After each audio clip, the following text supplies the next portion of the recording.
আজকে দুপুরে খুব সাদামাটা রান্না করেছিলাম। আজকে গরম ভাতের সঙ্গে ছিল লেবু, পার্শে মাছের ঝাল, চিচিঙ্গে কুঁদলি দিয়ে তরকারি, সজনে শাকের ভাজা। এবার কড়াতে সর্ষের তেল দিয়ে পার্শে মাছগুলোকে একটু ভেজে তুলে নেব।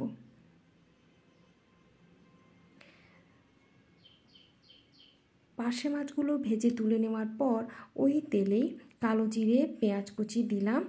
পেঁয়াজটা অল্প ভাজা হয়ে গেলে টমেটো কুচি দিয়ে দেব, কাঁচা লঙ্কা দেব, নুন দিলাম।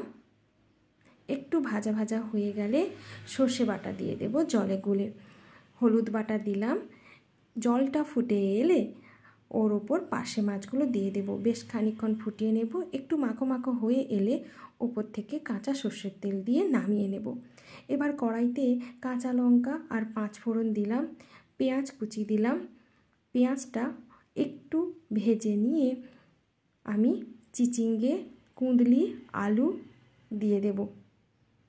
সবজিগুলো একটু ভাজা হয়ে গেলে আমি নুন দেব।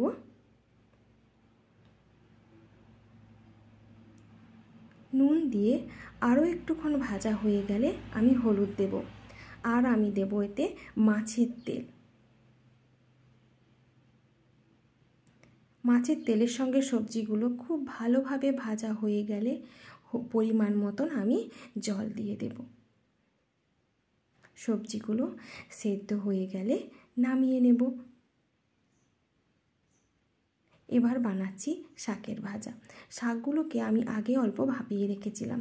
এবার সরিষার তেলে 5 ফোড়ন দিলাম, পেঁয়াজ, রসুন আর কাঁচা লঙ্কা কুচি দিয়ে শাকগুলোকে এভাবে ভেজে নেব যতক্ষণ না জল শুকিয়ে যায়।